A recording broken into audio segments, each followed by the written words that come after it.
presents the BBC Prime Ministerial debate.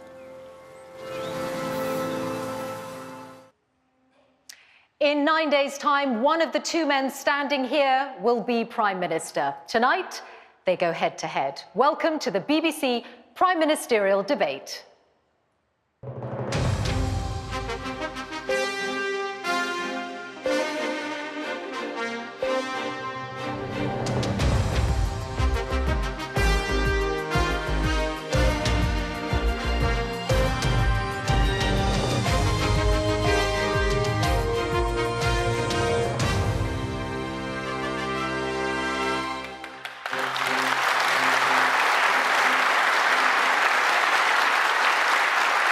Good evening. Welcome to Nottingham and to Nottingham Trent University, our venue for this debate. With the general election just over a week away, tonight, Rishi Sunak and Keir Starmer are about to spend the next hour and a quarter answering voters' questions. They are the two contenders for Prime Minister. Their positions on this debate stage have been decided by the toss of a coin.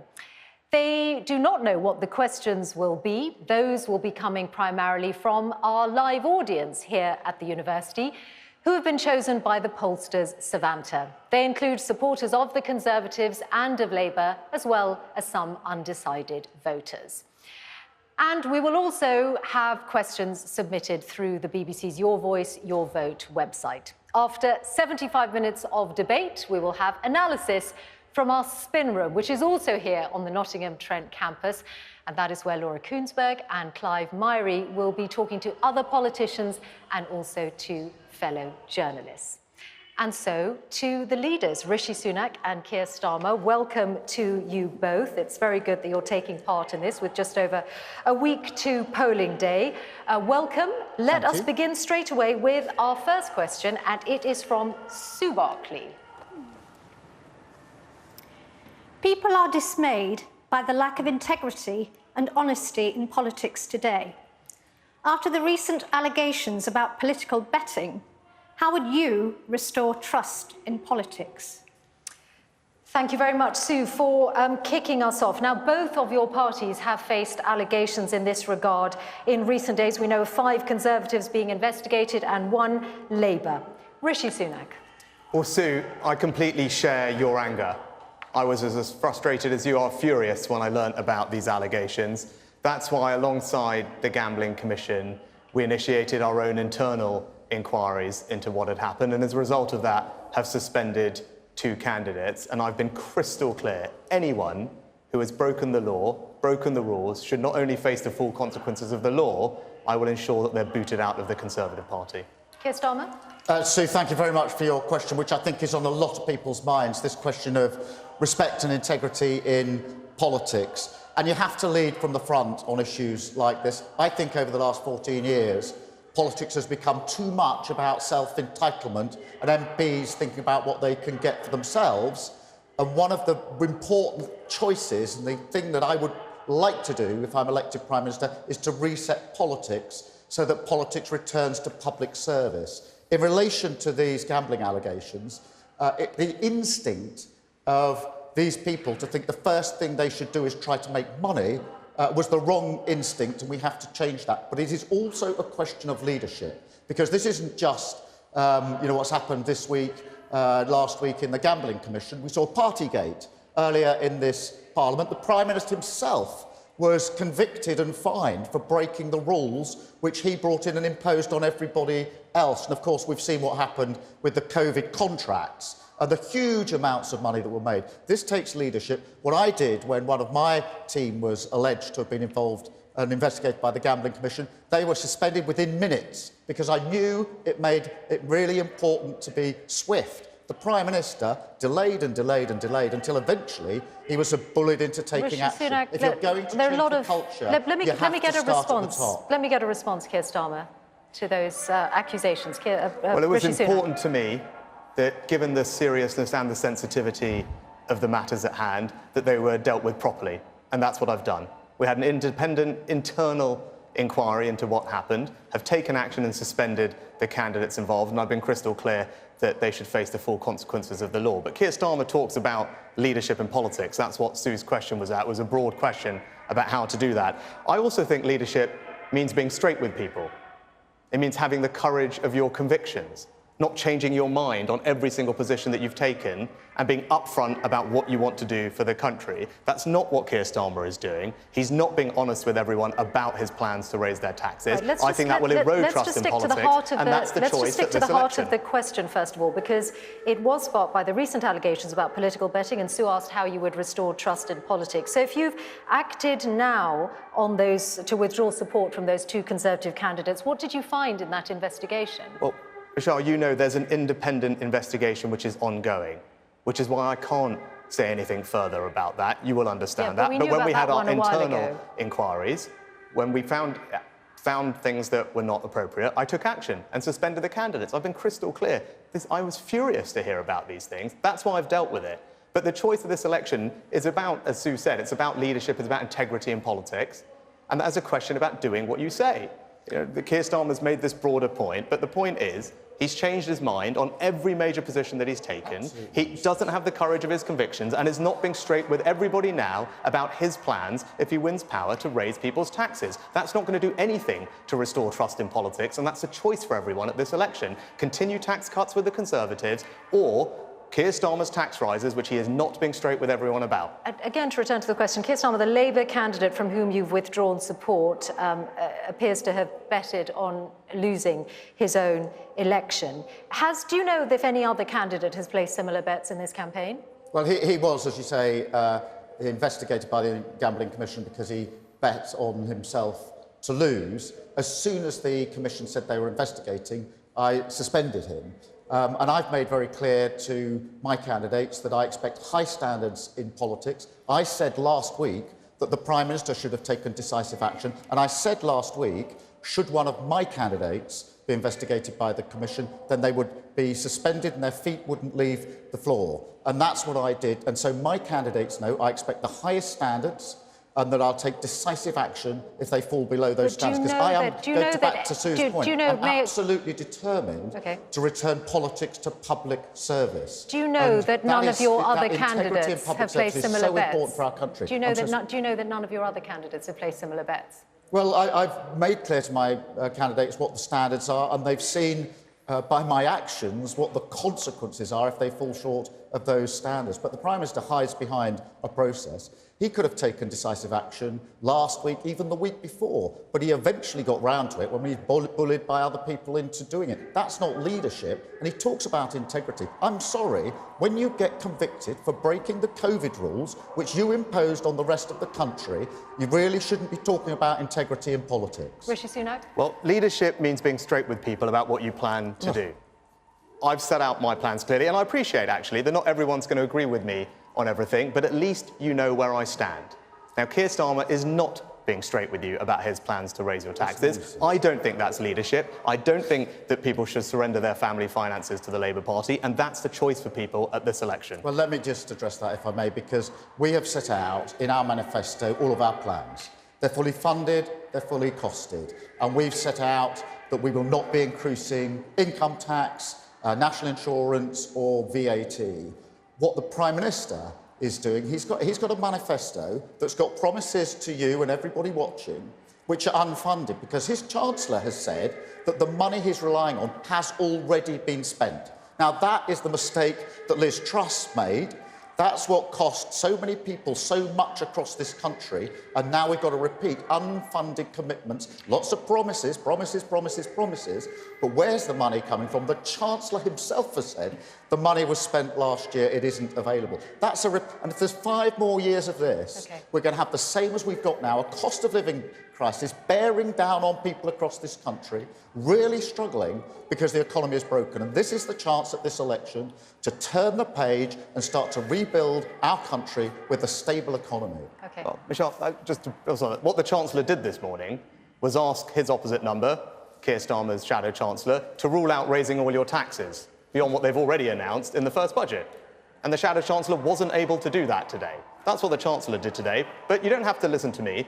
Just go online, go to the Telegraph website, because we've just found a recording that they have put out there from the Deputy Chancellor from the Labour Party admitting that their plans will cost hundreds of billions of pounds. I'm just going to explain something to anyone who hasn't seen this today. That is going to cost all of you thousands of pounds of tax rises. That's why I say Keir Starmer and the Labour Party are not being straight with you. So do not surrender to their tax rises. Let me just explain. This is a reference to Darren Jones, the Shadow Chief Secretary to the Treasury, one of your senior Treasury team, who in a recording given to the Daily Telegraph has said decarbonising the British economy will cost hundreds of billions of pounds. We've set out in our manifesto what we want to do to go to renewable energy, and we've set out how much that will cost, exactly how much is going to be put in, and we've got a column saying how that's going to be funded. Yes, it is absolutely right that we want to get in investors to come alongside that government money. And we've been talking, you won't be surprised by this, to global investors for the best part of 2 years to say that if we put down this money set out in our manifesto, will you come alongside it and put down many more billions of pounds so that in partnership with the government we can make the change that we need? Hang on. No, let me just finish this. I'm sure we're going to come back to the same thing later on. This is your own Shadow Chancellor. If you don't mind, I'm going to get to the next question. Just be straight with people. Waiting. How many hundreds is it? Is it 200? I'm going to turn to the next question now. Is it 400? I think the Prime Minister must have put a bet on how many times he's going to interrupt me. I do want to turn to the next question because lots of people are waiting and they've got important questions that they would like answers to. If you can hear any noises off, ladies and gentlemen, or anyone at home, there is a protest taking place outside, which is also an aspect of our democracy and people exercising their freedom of speech. Our next question here comes from Mary Armstrong. Evening. I've worked 2 jobs since I was 18 and I'm now 60. And I think too many people don't understand how important and better it is for you to be working hard. I also think too many people are on out-of-work benefits. My question is, what are you going to do to help more people to come off benefits and back into work? Mary, thank you very much for that. Keir Starmer, what are you going to do to get more Mary, people off work, off benefits and into work? Yeah, can I first agree with you that work is, of course, about pay and being able to pay your own way and, support your family. But it is also about dignity and respect. And my dad worked in a factory all his life. He was a tool maker. And having a secure job for him was really important to his respect and integrity. In relation to those that are out of work, my rule is this: if you can work, you should work. And we've got a plan to get people into work, working with businesses to support people in. I think we need to change the job centre and the careers service, because at the moment, when I ask businesses, if you have a vacancy, are you going to the job centre to get that vacancy filled? They say they're not, so we need to do that. The other thing, Mary, that we absolutely need to do is to get the waiting lists down in the NHS, because very many people aren't able to work or to work in the way they want because they're waiting for an operation because of the catastrophic level of waiting lists under this government. So let's hear your first response, Rishi Sunak, to Mary's question. What are you going to do to get people off benefits? Mary, there's a clear choice for you and everyone who believes like you do the situation isn't right. Because if you want lower taxes and lower welfare, that's what I'll deliver. If you want higher taxes and higher welfare, that's what Keir Starmer will do. So I strongly agree that people are better off in work. It's not just for the financial security it brings you, it's about the purpose, the dignity that it brings to people, which you alluded to, and I strongly agree with. The number of people currently out of work on ill health and disability benefits is too high. It's gone up by 800,000 since the pandemic. It's gone up by 60%, the bill, in the last few years. We've got to do something about that. I made a speech about this a few months ago. I set out a comprehensive plan to reform the welfare system, to tighten it up so that those who can work do work. We're stricter about those eligibility criteria. That's fair for all of you who are working hard paying your taxes. It's better for those people, and that's what I'll do. But when I announced that, and just again recently, Keir Starmer and the Labour Party opposed every single thing that I set out to deliver what you want. Every single thing. They do not think that you can save a single penny in the growing welfare bill. That's what their numbers show. That's what they've said. So the choice for you is clear. If you want lower welfare and lower taxes, I will deliver that for you. Higher taxes and higher welfare is what you will get with Keir Starmer. We actually have a related question, so I'm going to bring in Beverly Mackenzie now. I've worked all my life, but had to stop due to illness. Disabled people like me get hit in the worst way when we want to get back to work and help, but often we can't.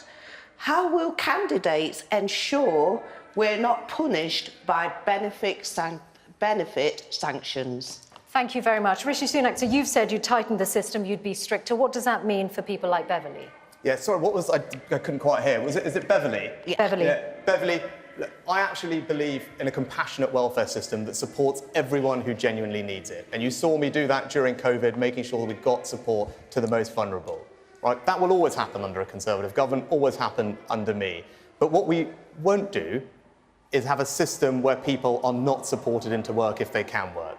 So what we're going to do is make sure that we reform the fit note, sick note process, which isn't working. It's signing far too many people off as not fit for work. We're going to look at, when you asked about benefits and sanctions, we're going to provide active support for people into work. But I also think that if people have been offered jobs that they can do and that they don't take them, then that's not okay. So after 12 months, what I've said is we will do something about that. If your job coach says to you, look, there's work that you can do, that everyone agrees you can do, there's a job for you that you're fit enough and well enough to do, and you refuse to take it, I don't think that's fair on everyone else after 12 months of support. So we will tighten that up. I think that's fair for everybody, because fundamentally I think that those people who can work should work. That's, I think, a fundamental tenet of fairness in our system, which most people will agree with. That's why I think we can save money in the welfare bill, because it's forecast to grow at an extraordinary rate over the next few years. Starmer, and I want to use that money to support people Starmer, just and one to cut second. your taxes. What is wrong, if you believe it is wrong, what Rishi Sunak is saying, that if someone is offered a job and they can do that job and they turn it down, that's wrong? No, there's nothing wrong with that, and I just want to address Beverly's point. You opposed it when I announced it. You literally opposed it. If you listen to people in the audience across the country more often, you might not be quite so out of touch. Beverly, can I just address the point you make? Because it's a really important point, which is very many people with illness or disability do want to get back into work for the very reason that was alluded to before, the respect, the dignity, and the support that it gives them. But it's difficult to do so because they're worried about whether they can do it and whether they'll last a period of months. So what a number of firms are doing, businesses, and I've been to see this myself, and I support this, is having a supported scheme where people can be supported back into work for a number of months to make sure they can make that transition and get back into work. I think that's a really good scheme. That's what we would put into place. But I do have to address this question. The Prime Minister keeps saying he's going to cut taxes. He has raised tax 26 times. Nobody's raised more tax than this Prime Minister. This is not a question about tax. This is a question about getting people back to work. So the numbers have risen considerably since the COVID pandemic. The numbers of people economically inactive due to long-term sickness has risen to 2.8 million. So how would you are seeking power, what would you get those numbers down to through the approach you're talking about? We want to get the numbers right down. We want to, with a plan to get people back into work, partly that's supported, partly it's the changes that we want to make to the job centres to make sure that where businesses and public services, the NHS doesn't go to the job centre when it's got vacancies. They should do, so we want to merge those two services. But the other thing, if we're going to get people back into work, is we have to tackle these terrible waiting lists, because nearly 8 million people are on the waiting list. And so it's not their fault that they can't get back into work. It's the fault of the government that's put us in this terrible position. We have to address these fundamentally, there's a very clear choice and there's a very clear dividing line. I think you've got to change the eligibility criteria in the welfare system. You've got to make it clear that people who can work should work. That means looking at all the gateways we have and actually being more rigorous about asking people to provide medical information when they're making these claims, reforming the sick note process, being stricter about saying to people who don't accept a job after 12 months that that's not okay. Those are all the practical things that I've set out. I think that's fair. Now, Keir Starmer can stand here tonight and say what he wants. When I made that speech, and you can all go and read it and see what they said, they opposed every single measure. Just 2 weeks ago, they were asked about it. They said, we oppose all those measures. So it's one thing to stand here and say all these things. You should at least be upfront with people. You don't think my approach is the right one. You are going to have higher welfare under you, and that's why you can't deliver tax cuts the way that I can. And people should not surrender to this. welfare bill, The Prime Minister says he's going to do all these things. They've been in power for 14 years. Why has he only just thought of this with a week to go before the general election? Honestly, if there's that much wrong with the system, who's the guy in charge of the system over the last 14 years? Well, why is it so bad? Well, Keir, you want to be in charge, but you've got nothing to say to people about what you would do about it. This election is about the future.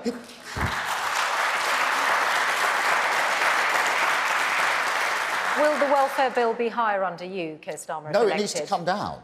It needs to come down by getting people back into work with a clear plan, and it needs to come down by tackling the waiting lists so that more people can get back into work, which is why one of the first things that we will do if we're elected in to serve our country, serve being the word I choose, is to put in place 40,000 extra appointments, NHS appointments, each and every week. That's 2 million a year to drive down those waiting lists, to give people the comfort and operations that they need, and to allow them to get back into the economy so that we can grow the economy, which is the thing that's been missing so desperately over the last 14 years. Rishi Sunak. What Keir Starmer's not telling you is actually most of the people who we're talking about, who Sue asked about originally, aren't on an NHS waiting list.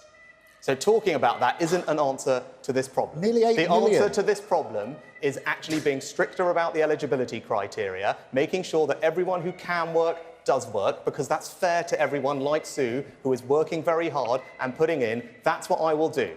I promise you I will deliver on it. We will cut the welfare bill, the growth in the welfare bill. It is unsustainable. We spend too much on it. I've set out a plan to do so. Labour oppose all of it. So the choice for you is simple. If you want higher taxes and higher welfare, that's what Keir Starmer will do. If you want lower taxes and lower welfare, that's what I will do. Do not surrender to our welfare system to the Labour Party and Keir Starmer. I'm going to turn to our next question on that note, and this one comes from Steve Curtis. Good evening, all. We're an island. Why can't we easily close our borders? Thank you, Steve, for that question. Keir Starmer. Steve, the biggest threat to our borders at the moment is the very many people arriving by small boat over the Channel. And they're at record numbers. Since Rishi Sunak became Prime Minister, 50,000 people have come across by small boat. And the government has effectively lost control of our borders. And that means it's not just a border security issue, it's actually a national security issue, because the government's lost control of who's coming and what their background is. Now, I think that nobody but nobody should be making that journey across the Channel. And we have to smash the gangs that are running this vile trade. There are gangs that are making a fortune, putting people into boats across the Channel, an absolute fortune. And I think they can be taken down. And Steve, before I was a politician, I was the chief prosecutor for England and Wales. So I ran all criminal prosecutions in England and Wales, in all of our criminal courts. And we had to deal with terrorist plots and other plots, drug plots, and gun plots, which were across various other countries. We grouped together with police and law enforcement across Europe, and we took down those terrorist gangs. I've seen it done. I've been part of the operations to do it. I do not accept, I will never accept, that the only gangs that apparently can't be taken down are the gangs that are putting vulnerable people in boats to go across the Channel. Let's turn to Rishi Sunak, because we haven't heard from him yet on Steve's question, which was, we're an island, why can't we easily close our borders? Steve, you're right to highlight the issue. It's completely unfair what's happening. When people come here illegally, jump the queue, it not only puts pressure on public services, it not only threatens our security, it's an affront to that sense of fairness, which is fundamental to our national character, and that's why I've made it a priority to stop the boats. We have made progress. The numbers have come down over the past 12 months compared to the 12 months before. But in order to fully solve this problem, you need a deterrent. We need to make it crystal clear to people that if they come to our country illegally, they won't be able to stay. And that's why, if I'm your Prime Minister on July 5th, the flights will go to Rwanda. We will build that deterrent that multiple other European countries now agree is the right way to deal with this problem, and that's how we solve this problem. If Keir Starmer is your Prime Minister, all those illegal migrants will be out on our streets, and that is the choice for you. Do not surrender our borders to the Labour Party. Steve, this is complete and utter nonsense. On the numbers, Keir Starmer, just one moment. Just one moment. I want to clarify something. Small boat arrivals did come down last year, but arrivals so far this year are at a record high. It's more than 13,000 people. Have you lost control, as Keir Starmer has said? No. The numbers have come down over the past 12 months, as you record acknowledge, numbers this year. Last Michelle. year. But the way to solve this problem is to Record have numbers. a deterrent. And look, I will tell you this. The Rwanda plan is a deterrent. You just have to listen to what the illegal migrants themselves are saying. One of them just said, most of us are still in France due to the fear we have about Rwanda. Another one said, I won't cross the channel until the Rwanda plan is destroyed. If Labour win, the people smugglers are going to need a bigger boat. Don't surrender our borders to the Labour Party. You would scrap the Rwanda plan. Record numbers have come under this Prime Minister's watch. Record numbers coming across the channel. And he says it's a deterrent. There are a few hundred that would go on a flight to Rwanda at huge expense to the taxpayer. There are tens of thousands. 50,000 people have come since Rishi Sunak has been Prime Minister. 50,000 across the channel. A few hundred going every year means there's a 99% chance you're not going to Rwanda. Now, I've worked with criminal gangs, Rishi Sunak. I know that they are telling the people they're exploiting there's a 99% chance of not going to Rwanda. That is not a disincentive. That is not a deterrent, and it's not working. If it were working, why are record numbers still coming under your watch, Prime Minister? How on earth can you say it's working? You put the scheme in place. The flights could go off. I notice you called the election, by the way, before any flights could actually get off, and it could be tested. An interesting timing. But if this was such a deterrent, why is it obviously not working? You spent all this time when I first got this job saying call an election, call an election. Then when we call election, you spend all your time saying why did you call an election? This is about the future. I can tell everyone what I'm going to do with illegal migrants who come to our country. They will be on planes, be sent away because they shouldn't be here. What will you do with the illegal migrants that arrive to the UK? What will you do with them? You've had 3 weeks to think of an answer. What is it? We've got tens of thousands of people here who've come unlawfully. The Prime Minister says he'll send them all to Rwanda. The Rwanda scheme takes a few hundred. It would take literally 300 years to get all the people who are here unlawfully to Rwanda. Keir So they're going to stay here. If elected, what would you do? What would you do with them? So at the moment, they're not being processed. So they're sitting in hotels, which you are all paying for. They're not processed, and as a result of not being processed, that means not a single one, even those that shouldn't be here, can be returned anywhere. So once they've got here under the Prime Minister's scheme, they're here for life. That's an absurd situation to have got into. So, yes, we do need to process But what will you do with them? We've got to process the claim. You're sitting there with tens of thousands of people. Well, just when let me finish. illegal migrants with come tens to of our country, thousands of people what will who you do with haven't them? processed It's their a very claims. simple question. Well, I can tell people what I will do with them. I will put them on planes to Rwanda because they shouldn't be able to stay. 300 years. What will you do with illegal migrants who come to our country? What will you do with them? It's a simple question. His plan is What will you do with them? They need to be processed at the moment. Processed? They're not. These Which claims means giving are not them, being processed. to be clear, will mean most of them will be given asylum. They will, what will you get do the with right them? to remain in this country. At the moment, 100% of them are effectively being granted asylum in this country because they can't go anywhere. They can't go anywhere. They cannot. The Prime Minister knows this, and if he thinks I'm wrong, he should say so.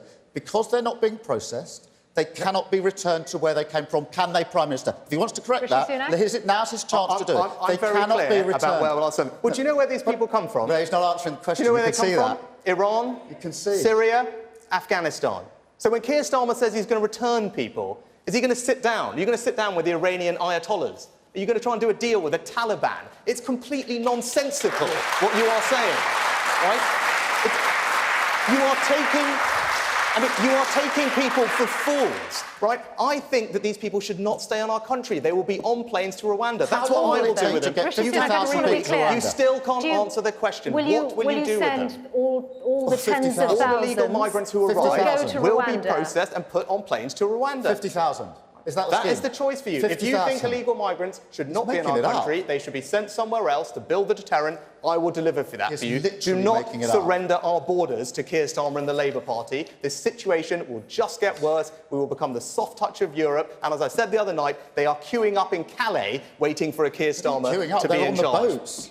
So you will send tens of thousands of people No, who that's are not here true. and out of the asylum system at the moment. You are promising to No, send them that's not all true. to Rwanda. We will in have a due number course. of flights from July through to build this deterrent. That's what I've always Tens said. of thousands. The principle No, that's here is I not don't true. think people who come here should be able to stay. He But knows it's not true. Keir, you talk about this as if you care about the issue, but this is when you ran for the Labour leadership, which wasn't very long ago, you promised to protect free movement.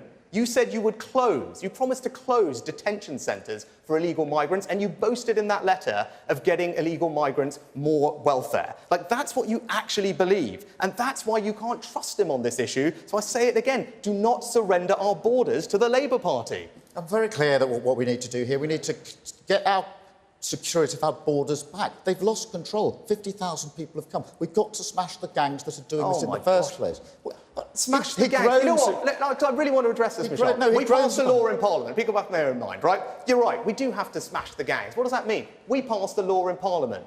We passed new laws so that our law enforcement agencies could use them. You know what? They've arrested 1,000 criminals and people smugglers. They've sentenced them to hundreds of years, exactly as you would expect us to do. That's what we did. Do you know what? The Labour Party voted against that law. So when you stand there and say smash the gangs, like on every other issue, you say one thing, you do another, you just don't know which Keir Starmer you're going to get. You can't trust him on this issue. Do not surrender our borders to him. This is the difference between me and the Prime Minister. Before I did this job, I was running the Crown Prosecution Service. I was the Director of Public Prosecution. And it was my responsibility to take down criminal gangs on behalf of everybody in this room, everybody watching, to protect the country. So I know that this can be done. You share the data, the analysis, the intelligence. You have to have a strategy to arrest everybody at exactly the same time. You need to know what evidence is going to be used in which court, where, and which country is going to have the lead on the prosecution. We did it to take down really dangerous terrorist gangs. There was one terrorist gang that involved bringing down 9 planes in the Atlantic at the same time with bombs. That was one of the cases that I had to deal with as a prosecution. It's a very different kind of threat, isn't it? No, but these were very sophisticated terrorist gangs. The question was I had a very simple question. I don't accept this can't be done for the gangs that are running this vile trade. There are criminals and people smugglers that are spending hundreds of years in our jails because of the laws that the Conservatives passed. Okay. When it came to it, the Labour Party opposed those laws. They voted against it. So when he's standing here before you tonight saying, yes, he cares about this, he's going to do about this, just look at his record. This is someone who defended free movement. He campaigned against the deportation of foreign criminals. He can't be trusted on this issue. Do not surrender our borders to him. Thank you both for your responses. And I'm going to turn now to our next question, which comes from Mohammed Mubarak Sheikh. Hi. You have both made lots of promises, but you haven't set out a clear plan to pay for those promises. Where is the money going to come from? You've both made lots of promises. You haven't set out a clear plan to pay for those promises. Where is the money going to come from, Rishi Sunak? Well, actually, we talked about it, Mohammed, in Sue's question. I think it's right that we make savings from the welfare bill because it's forecast to grow at an unsustainable rate. I don't think that's right. I don't think that's fair. Set out a comprehensive plan. You can go and have a look at it online.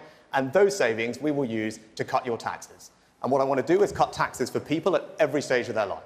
So for everyone in work, we're going to continue cutting national insurance, £900 this year. For pensioners, we have the Triple Lock Plus. We will raise the allowance, delivering a tax cut for pensioners, making sure that the state pension is never subject to income tax. If you're a young couple wanting to buy your first home, we're effectively going to abolish stamp duty. If you have children, you're a family, we're going to expand the generosity of child benefit. Right? These are the tax cuts that I want to deliver. And if you're a small business owner and entrepreneur, we're going to abolish national insurance for the self-employed. So those are the tax cuts. That's how we're going to pay for it. And that's the choice for you at this election. You can have tax cuts with the Conservatives, or you can have thousands of pounds of tax rises under the Labour Party, because he's simply not being straight with you about what is coming. Mark my words, your taxes are going up if he is in charge. Keir Starmer. False, but Mohammed, I'll answer your question. Everything in our manifesto so we've set out all of our plans. It's a manifesto for growing our economy, for creating wealth, to make sure our country is better off and that everybody within the country is better off. It's got clear columns setting out how much each of our plans is going to cost, and then a column saying where that money is going to come from, so that everything is fully costed and fully funded. We've got very strong fiscal rules because we want economic stability, which is what we've been missing in recent years. And the reason for that, Mohammed, because this is really, really important, is that we know what happens if unfunded tax cuts are made, because Liz Truss tried that experiment on the country. And we're all paying the price for that. And when she was elected as leader of the Conservative Party, Rishi Sunak said we should unite behind her. I don't think we should unite behind her. I think we should learn the lessons, which is why I'm not prepared to allow an incoming Labour government ever to inflict that kind of damage on people across the country, because people are still paying the price. Many people on a mortgage now, who've come off a fixed-rate mortgage, are now paying hundreds of pounds more because of the damage done to the economy. But Rishi Sunak hasn't learnt the lesson, because his manifesto has got commitments in there that are unfunded, because his Chancellor has said that the money he says he's going to use has already been spent.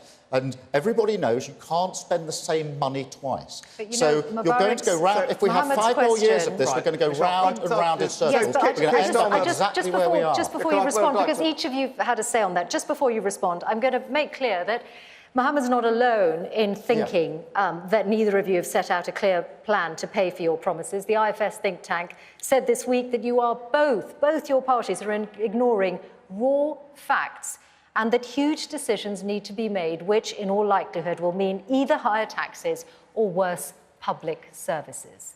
Well, actually, the IFS also said that it's right to identify welfare as a challenge that needs to be addressed, and the IFS also acknowledged that when the Conservatives previously set out savings that they would get from the welfare bill, the IFS didn't think it would happen, and in fact they were delivered, and I'm sure BBC Verify will put that quote on their website. But look, 2 years ago, I warned repeatedly about what Liz Truss's economic policies would do to our country, even if it wasn't what people wanted to hear at the time. I was right then. And that's why you can trust me now. That's why you can trust me now when I say that the Labour Party's policies will mean all your taxes are going to go up by thousands of pounds. It is in their DNA. Mark my words. Your pension, your council tax, your home, your car, you name it, they will tax it, which is why he cannot rule out raising your taxes. He's been asked multiple times, will he change the council tax bands? He won't rule it out. I'll ask him again, but I'm going to tell you, do not surrender your family finances to Labour's tax rises. Let me address this directly, because the Prime Minister said he warned the country about Liz Truss and the damage that she was going to do to our economy. And then, in the next breath, he said we must unite behind her and support her. Why on earth would you unite behind someone that you say was going to do that damage? You know what it's like to fall in behind a leader of your party. But he's repeating the problem. He's repeating the problem. He said unite behind her. She's one of his candidates. And his election pitch to you seems to be, my predecessor, a Tory Prime Minister, broke the country, did huge economic damage, please vote Tory. Now, you're going to have to decide whether that's persuasive. He's now openly admitting the damage that the Tories have done to the economy and saying, please vote for him. No, that's the last thing we need in this country after the damage that has been done. When it comes to the economy, I was right then.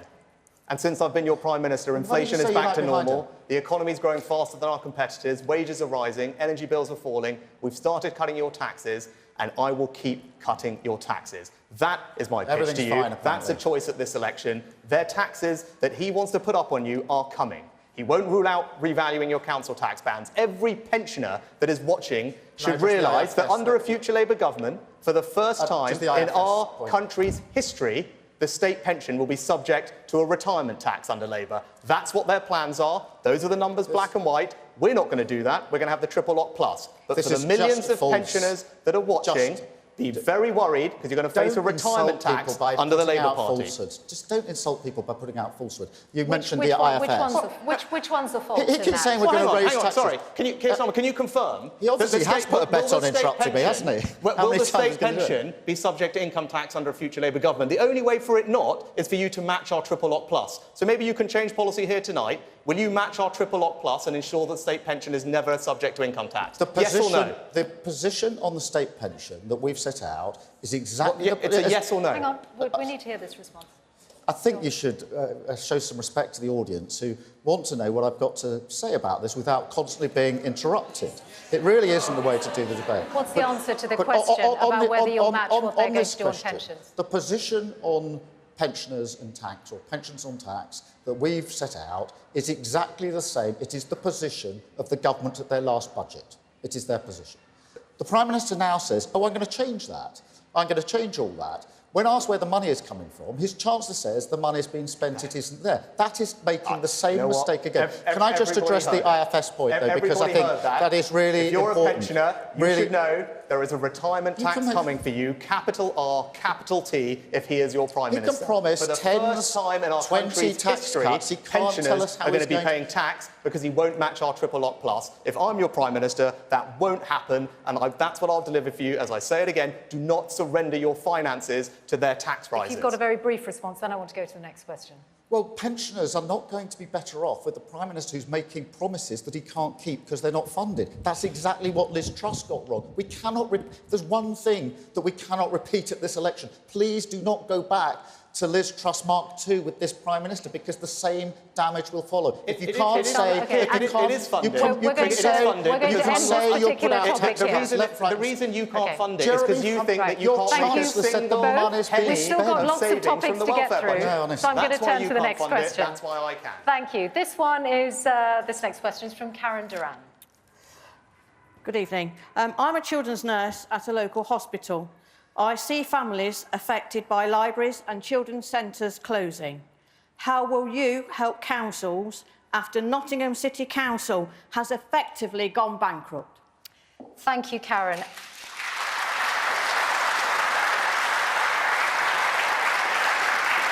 And the council here has been run by Labour since 1991. Keir Starmer. Yes, and I'm very concerned about the situation, because I think anybody looking at a council which has run out of money is concerned about the basic services, whether it's libraries or other support that councils have to put in place. And this is a position for councils of all political stripes. There are Conservative-run councils that have struggled for money and gone bankrupt as well because of the lack of adequate and proper structured funding from the government. You asked what we would do about it, and I think it is important for us to set out what we would do if we came into office. We would change the way the payments are made to councils. At the moment, council leaders are saying they're made on a yearly basis, so we can't make the most effective use of the money that's available to us. If they're on a longer term, we could make much better use of that. Secondly, they're saying if you could do what the Conservatives promised but didn't actually do, which is to stop no-fault evictions, that would have a massive help for councils as well. Because when people lose their home through no fault of their own, quite a lot of them end up having to have support of a local authority. I don't think you should have no-fault evictions. I think we should actually get on and get rid of them. That's what the Prime Minister used to say, but he doesn't do it. On your point about council funding, a multi-year funding plan doesn't give more money necessarily, does it? So unless, are you saying there is more money that would come to local authorities under a Labour government? If you go for a 3-year settlement, it means the available money can be used better, because any council leader will tell you that trying to make the best use of the money within the constraints of a 12-month period doesn't work. So it's better use of existing money. But look, I'm not going to stand here and say there's some magic wand that I can wave the day after the election and find money that isn't there. Huge damage has been done to our economy. It is going to take time. That's why our manifesto is a manifesto for growing our economy, for creating wealth, to making sure that we can make sure all of our public services, whether that's councils or others, are properly funded, providing the services that people expect and actually, frankly, deserve, which is not the case at the moment. Let's get Rishi Sunak's response. How will you help councils after Nottingham City Council's effectively gone bankrupt? Karen, my first job in government was being local government minister, so I was responsible for councils, and they do an extraordinary job. And much as people focus on national politics, actually, most politics is local. It's what's happening in your street, your neighbourhood, your community, and the services that you mentioned are so important, particularly those that concern families and children. One of the things that I do want to do is actually roll out family hubs, as we've been doing over the past few years, which are special places where whole families can come and get the advice and support they need, particularly the most vulnerable families. And in terms of funding councils, we've recently announced just over £500 million of extra funding for councils, particularly for social care, which is where some of the big pressures are, in children's services, which you alluded to. And we'll continue to work with councils to provide them the support they need. But you mentioned Nottingham, right? And that is a glimpse of the future, right? Nottingham City Council, bankrupt under Labour. Birmingham City Council, the largest council in the country, in fact, the largest in Europe, not just bankrupt, but as a result, everyone in Birmingham is now paying a 20% higher council tax bill. And that is a snapshot of what will happen if Keir Starmer is in power and across the country. As Labour always do, They run out of everyone's money, they bankrupt the economy in 2010, they bankrupted Birmingham, they bankrupted Nottingham, and that's why everyone in Birmingham is paying a 20% higher council tax. So that is just an appetizer of the higher taxes that are going to come under a future Labour government. Do not surrender your local council and our finances to them. Okay. Councils like Woking and Thurrock were Conservative when similar problems first emerged. What do you say about that? Conservative councils in exactly the same problem. What do you say about that? And I have to say, a Prime Minister gloating about the fact that councils are struggling and the impact that you know higher council tax. He's responsible. You have to believe me, you can go and check as a result of their financial mismanagement. Right? The same thing happened in Nottingham, right? That's what you get with the Labour Party. You remember what happened last time they were in office. They run out of your money, they bankrupt the country, and you all pay for it in higher taxes. And that is the choice for you at this election. Right? We are making progress. The economy is growing. Taxes are now coming down. The financial security that you want, I can deliver. But if we put all that progress at risk with them, your family finances are going to get hammered. Your taxes are going to get whacked up. And that is the choice for you at this election. Do not surrender to their tax rises. Okay, thank you both. Just before we get to the next question, I'm going to remind everyone watching that we have got more questions coming in this Prime Ministerial debate, but online on the BBC live page, you'll be able to see what BBC Verify are already doing. They're already fact-checking and assessing the claims made here and will continue to do so throughout the time we are on air. Our next question is from Robert Blackstock. Good evening, gentlemen. Mr Sunak, I think you made a fair job of being Chancellor, but you're a pretty mediocre Prime Minister. Sir Keir, I think that your strings are being pulled by very senior members of the Labour Party. Are you two really the best we've got to be the next Prime Minister of our great country?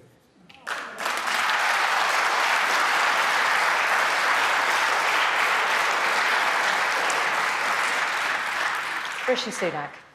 Well, Rob, look, I can understand your frustration, everyone's frustration, because the last few years have not been easy. We've dealt with a lot as a country. I'm not saying we've got everything right. I certainly would be the first to acknowledge that. But I've been your Prime Minister for 18 months.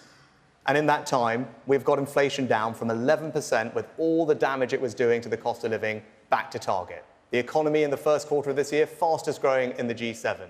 Wages rising faster than prices for almost a year now. And my primary job was to deliver that economic stability so I could start cutting your taxes. That is the journey we're now on. So whatever your other frustrations, the choice for you at this election is about the future. If you want lower taxes, if you want your borders secure, as Steve was asking before, if you want a sensible approach to net zero, if you want your pension protected with a triple lock plus, that is what I will do for you. Right? This is a serious election with consequences for you and your family. I get the frustrations, but think about the choice. Allow me to finish the job I've started, cut your taxes, protect your pension, secure our borders. Because if Keir Starmer and the Labour Party are in charge, your taxes are going up, our borders are going to be insecure, you're going to be saddled with bills as he reverses my net zero changes, and every pensioner is going to face a retirement tax for the first time in history. And that is the choice that you should have in your mind. Keir Starmer.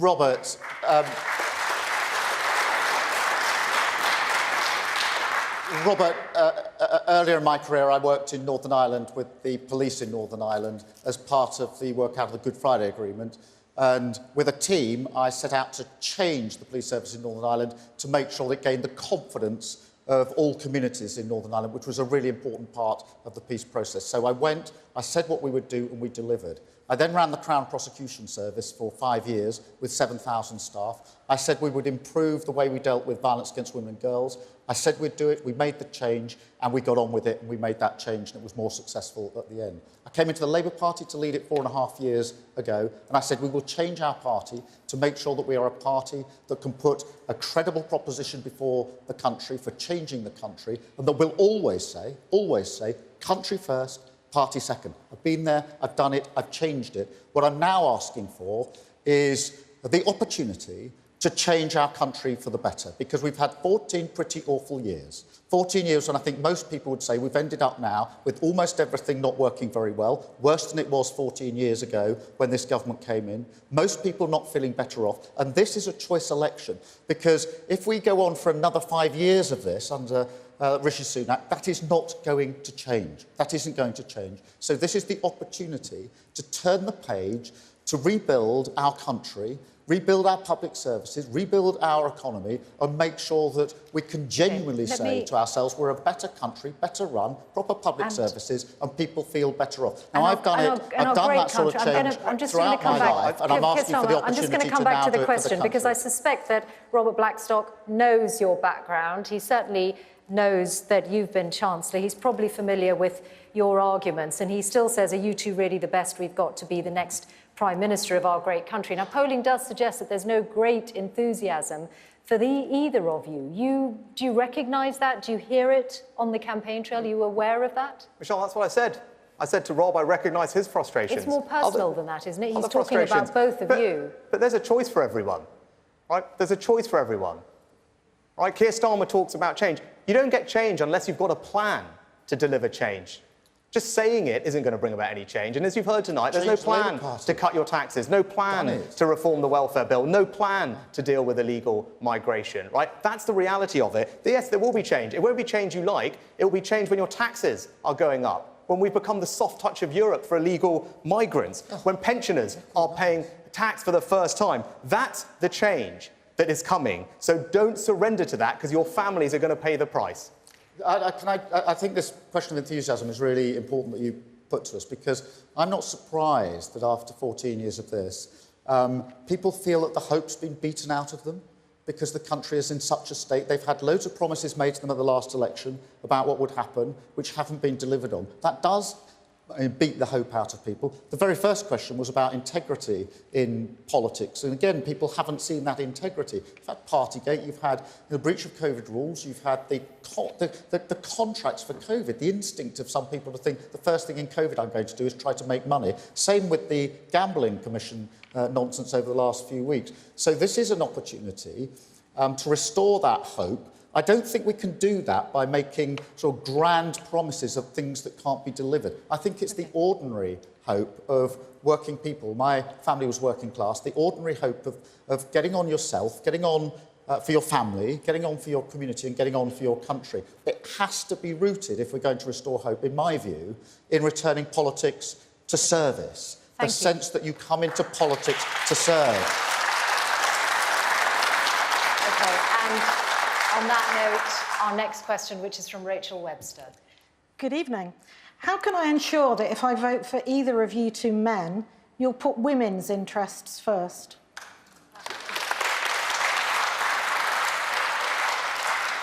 Keir Starmer. Thank you very much for that question. I have in my team, as partners with me, very, very good, strong women that will deliver for the country. Rachel Reeves would be the first woman Chancellor if we're elected into government. She worked, as you know, in the Bank of England and is very, very keen and strong on the fiscal rules and what we need to do for our economy. I've got Angela Rayner, my deputy, who, again, has an incredible background coming from a difficult background where, was a care worker for many years and now deputy leader of my party. And I'm very proud of her. And, these people, and there are plenty of others, Yvette Cooper, Bridget Phillipson, you name it, really good, strong women who'll be part of my team. I think that leadership is about empowering your team and making sure it's a team on the pitch that are all batting and working together. And that's the way I lead, not suggesting for a moment that I'm the one with all the answers, but knowing that if I lead my team and bring my team into this, and we work as a team and will serve as a team, if we get the opportunity to do so, I will do it with some really fantastic, wonderful women who have been on this journey for me for 4.5 years, changing our party to put it before the country with that, essential principle, country first, party second. Rishi Sunak, how would you ensure you'd put women's interests first? Yeah, so I didn't catch... Rachel. Rachel.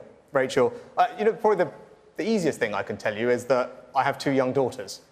And that's why you can trust me, because as a dad, first and foremost, rather than a politician or prime minister, I want them to grow up in a country which is safe for them when they become teenagers and can walk around on their own, making sure that we have the right police on the streets, that our communities are safe for women and girls is really important to me. I want to make sure that they have the health that they need, and that's why we've been making changes to things like HRT and maternity care in hospitals. But I also want to make sure that when they grow up and have jobs and start a family that they're supported too, which is why we're rolling out 30 hours of free childcare for every working parent from the time that their little one is 9 months old to when the toddler goes off to school at 4 years, and that will make a big difference to families up and down the country. But that's why, I said, so I can go into lots more policies, but I want my girls to grow up in a country where the sky is the limit for their ambitions. There is nothing that they can't do because they're women, and that's the kind of place that I believe in.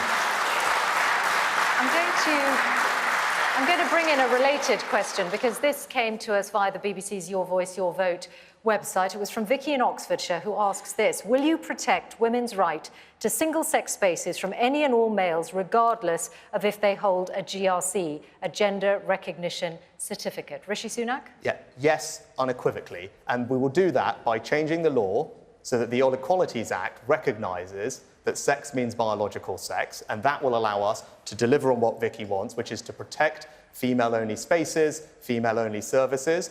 It's crystal clear for you there is a choice on that question at this election, because Keir Starmer is not matched my pledge to reform the Equalities Act to pass new law. That is the only way to deliver on what Vicky says. And the reason he won't do that, I don't know, but he can explain, is because he's not sure, like I am, that when it comes to these matters, sex means biological sex, and that's how you protect female-only spaces and services. Keir Starmer?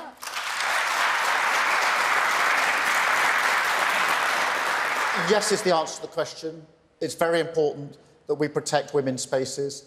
I saw this firsthand when I was Chief Prosecutor back in 2008 to 2013. I was working with groups who were supportive of women who'd been subjected to domestic violence and sexual violence, and saw for myself just how important it is to have those women's spaces. Same in hospitals and in sport. So yes to that answer. But what I will also say is that I do recognise that there are a small number of people who are born into a gender that they don't identify with, and I will treat them, as I treat all human beings, with dignity and respect. And I'll tell you for why. I'll tell you for why. Because if you don't, you end up with the Prime Minister of the United Kingdom standing in Parliament making an anti-trans joke in front of the mother of a murdered trans teenager. I will never, ever allow myself to be put into that position. Rishi Sunak, would you like to respond to that? That's not what I did. I was pointing out that you've changed your mind on this question multiple times. But to answer Vicky's question, you can't deliver on what Vicky wants. So everyone who does want female spaces protected has to be prepared to change the laws that the Equalities Act recognises that sex means biological sex. It's pretty straightforward.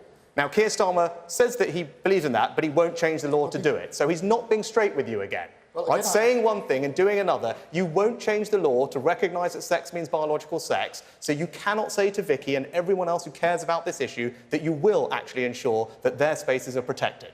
If he'd been in as many support centres that I've been in for those that have survived sexual violence and domestic violence, he would know very well it is possible to do it. It is being done. I've supported it being done when I was Chief Prosecutor. I've always believed in that principle of women's spaces.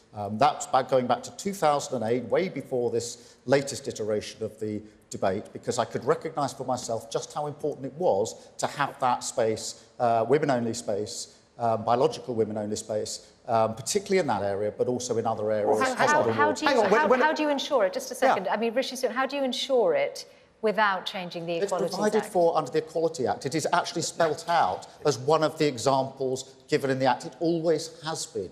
And fabricating a difference here in a situation where actually we should be trying to find common ground and work together. Well, I'm proud of the record of my party on women's rights. We've done amazing things in terms of equality under Labour governments, made a massive difference to millions of lives. There's much more work to do on women's equality going forward. But the only way I think we can make that progress is if we change the way that we do politics, stop this business of always trying to divide everybody, and actually use the opportunity of leadership, which is what I would do, to say the job of the leader of the country is to bring people together. These are difficult discussions, different opinions, of course, but the role of the leader of the country is to bring that together so that the country itself is less divided. One of the issues for me is with sadness, is the fact that over the last 14 years, there's been this tendency on almost every issue to try to find the points of difference and division, rather than doing what we're actually really good at as a country, which is bringing people together. Before we move on.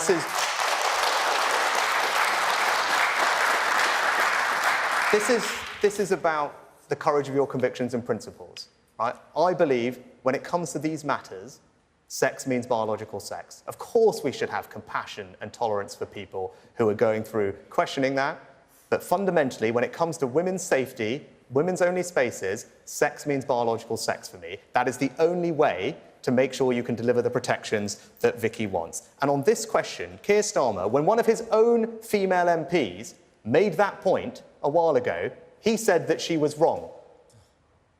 She was hounded, right? He said she was wrong. Now, he's now changed his mind on that question, that it goes back to trust, it goes back to having the courage of your convictions. I get that not all of you will agree with my position, right? But I'm being clear with you.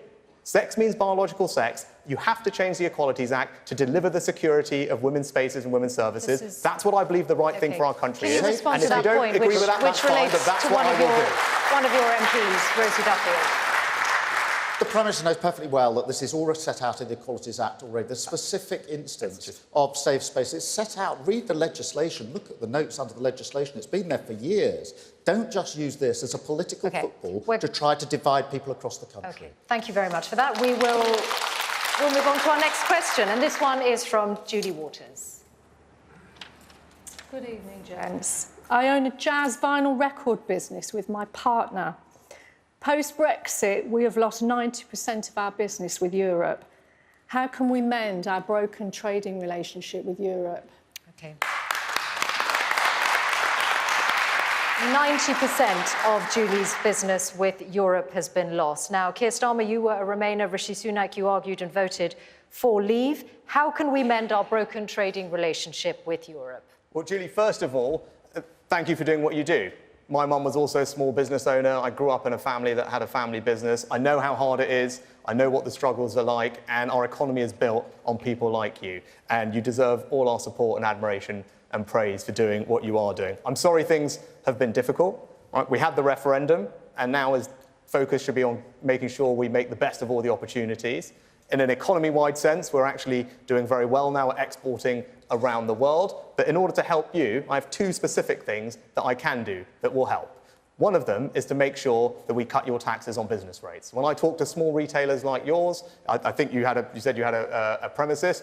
The thing that everyone talks to me about is business rates. That's why we've cut business rates for small retail, restaurants, pubs, shops across the country. In Labour on Wales, they haven't done that, so everyone's taxes are going up. And then the second thing we'll do for you, for all those people like you who are self-employed and others in small businesses, I want to abolish your national insurance so that you have more financial security. Now, I'm the person that has made sure that we have good relations with Europe. You can all see that, and we will continue to do so. But the best way I can help your small business and the hundreds of thousands of others like yours is to continue to cut your taxes, because that's how we'll give you financial security. That's the choice for you at this election. He says he's going to cut national insurance. That's £46 billion. £46 billion has just been spent in the last minute without saying where that money's coming from. That money on national insurance is used for our NHS and for our pensions. So, Prime Minister, if you're going to cut that money, that national insurance, those £46 billion, is it the NHS or is our pensioners that are going to pay for it? So far, neither of you have answered Julie's question, which is about how we can mend our broken trading relationship with Europe. Let me address that, because the Prime Minister says, I think he's just said the economy is all very well, going very well. I don't think millions of people across the country feel it's going very well. I think they think it's going very badly, and it's hitting them. But Julie, in relation to the EU, I did vote to remain, I campaigned to remain, but we left. We've left the EU, we're not going back to the EU. But I do not accept that we can't get a better deal than the one that we've got, because too many businesses are in the position you're in, which is, you put yourself into your business, you put your money into your business, you take huge risks for your business, and I think you should be supported. So we want to arrange to get a better deal in trade relations with the EU. I think Boris Johnson botched it. He just wanted to say he could get a deal across the line. So we can get a better deal. I think a trading deal. I'd also like a better deal on research and development, where I think if we work together, it would be better for the country, and a better deal when it comes to security and defence, particularly in light of what's happened in Ukraine. The key thing for Julie is the trade part. So I want to ask Rishi Sunak, could we get a better... Sorry, I'm just going to go back to the question. Could we get a better trading deal with Europe? You know what? You might be able to. But do you know what the price of it will be? It will be free movement of people. No, and that's what Keir Starmer's not being straight with you about, right? They might be able to sit down with the EU, and the price of anything, and I know because I've sat across them for the last 18 months, negotiated the Windsor framework for Northern Ireland, actually got us into the Horizon programme for R&D. All the things he's talking about involve accepting more migrants. Free movement by the back door. That is the choice for you at this election.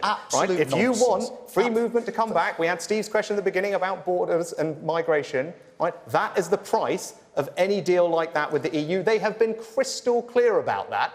So if you want high migration, fair enough. I don't think that's right. I want to bring the levels of migration down. I will not do any deal with the EU that increases migration when we had a referendum, and that is what I will deliver for you, not more open borders and free movement. There is a give and a take when you reach deals like this, and perhaps the EU will ask for freedom of movement in return for what you want. We're not going back into the EU.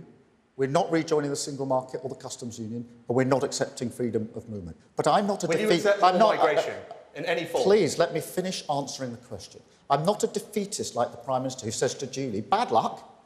That's as good as it gets. You'll have to go along with the problems you've got, however hard that is for you. I'm not in that. I'm not going to say to you, Julie, there's nothing I can do to help you, or to other people in the same position. I'm going to say, I know we can get a better deal than the botched deal that we've got, and I'm going to go out and fight for it. Not going to have freedom of movement come back, not going to go back into the EU, but I'm going to fight for a better deal so you can trade more easily across Europe, so you can succeed, and our economy can succeed, because I believe in our country. So in the 18 months I've had the job, I've negotiated with the EU for the Windsor framework, restored the government in Northern Ireland and strengthened our union, made sure that we are part of the Horizon scheme on positive terms, warmly welcomed by the entire research community or universities. I've got a track record of doing those deals with the EU, but you just say you'll get a deal.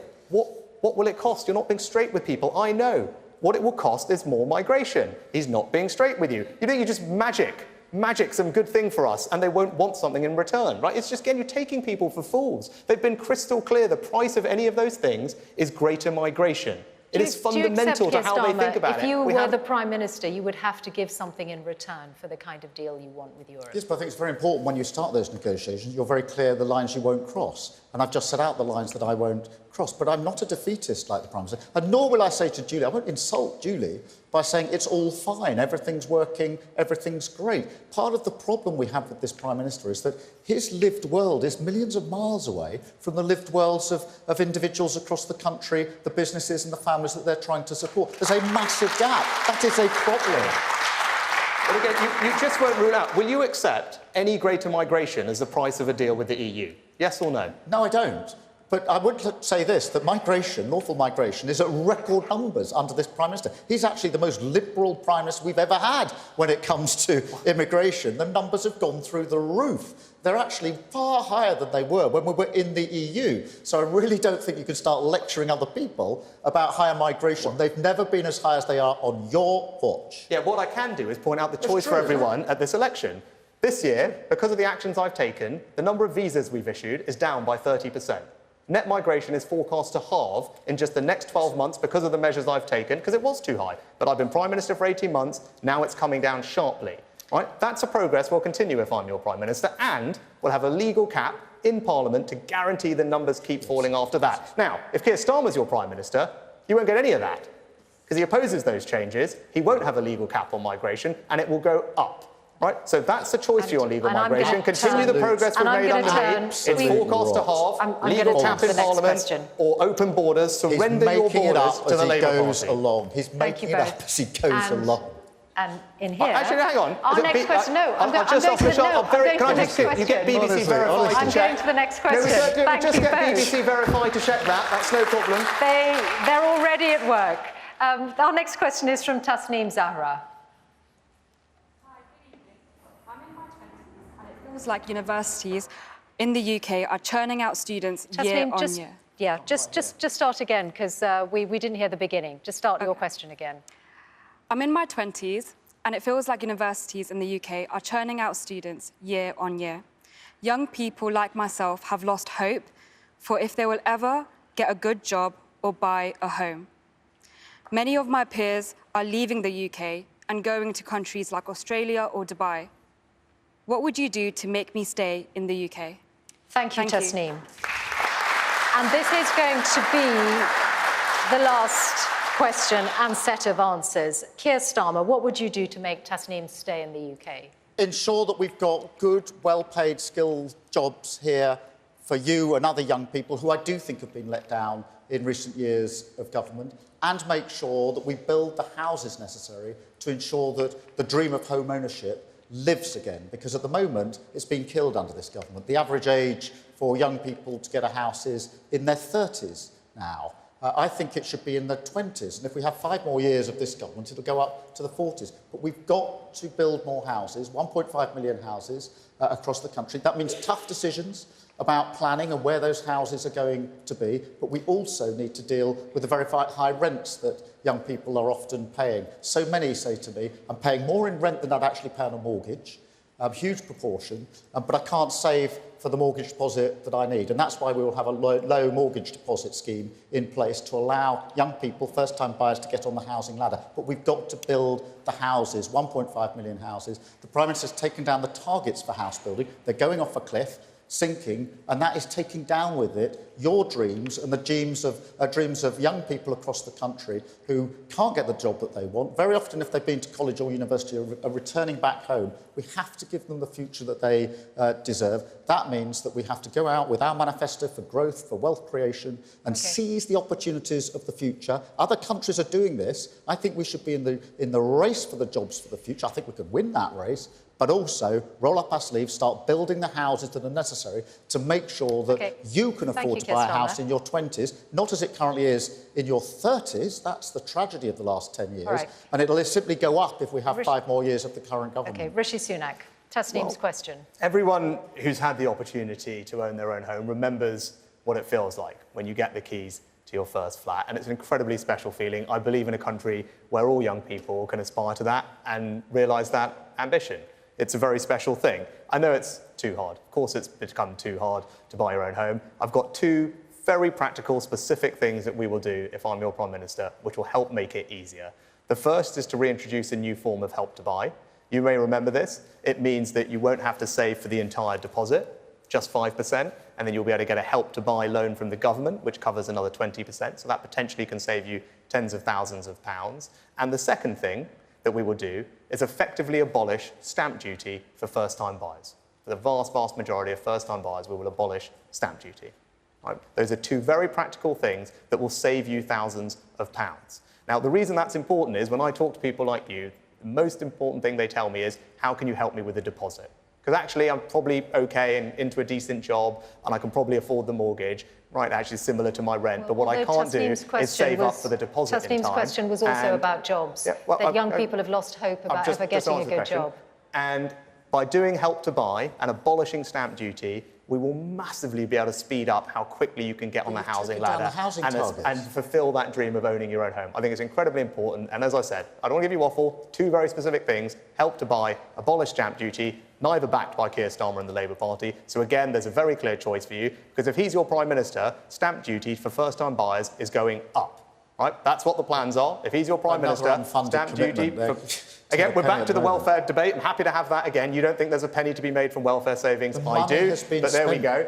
The stamp duty and first-time buyer relief for you, Help to Buy, help you get on the housing ladder. That's a choice for you. The Chancellor says the money's been spent. It isn't there, Prime Minister. The money isn't there. The Chancellor, not me, your Chancellor said the money's been spent. At all. You can't fund things from nothing. The money has been spent. And this is why, if we go on for another 5 years like this, we're going to end up exactly where we are now or in a worse place. Yeah, we have to turn the page like Birmingham and start, Council, which are bankrupt and everyone's taxes have been hiked up. And that means building those 1.5 million houses, and that's what we're determined to do with a strong plan behind it. Already talking to the partners who will build those houses with us. because I'm absolutely determined that every single young person in this country under a Labour government will feel that the future is better for them. For my parents, it comforted them, even though they had tough times as parents. They didn't have a lot of money, but the thought, the idea that it would be better for their children comforted them and made their lives worthwhile. We've lost that, and we have to get it back, because in the end, the future is about our children and young people. We have to build a country, rebuild a country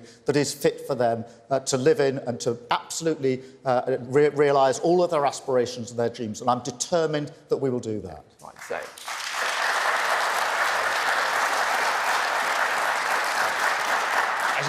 Tasneem, your question is fundamentally the reason I got into politics. Right? My grandparents emigrated to this country with very little. 2 generations later, I have the enormous privilege of standing here as your Prime Minister.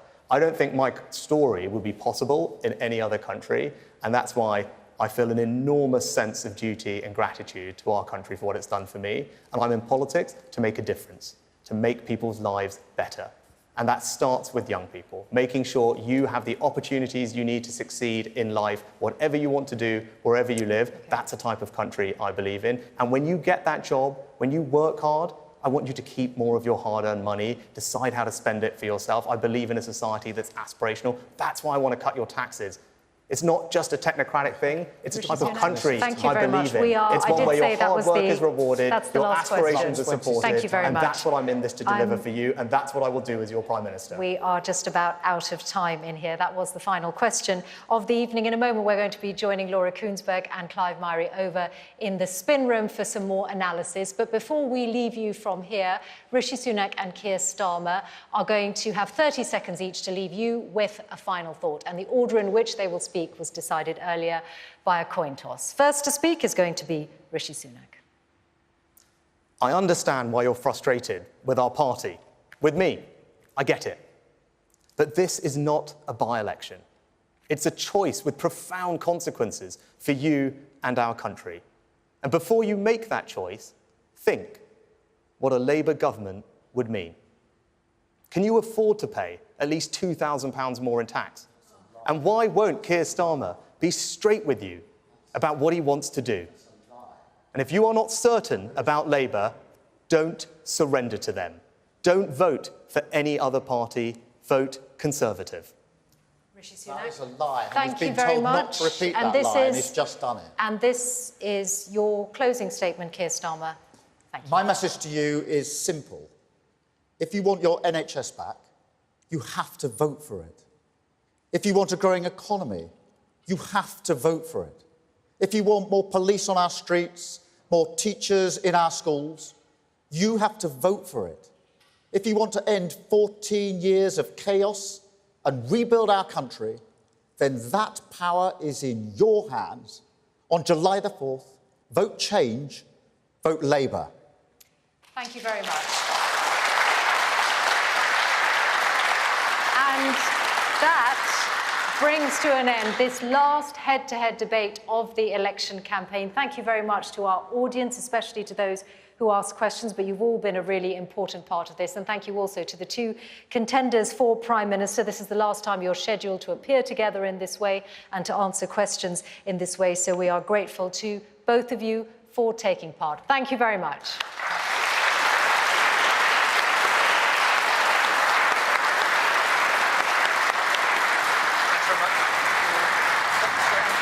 And the 2 men there, so Keir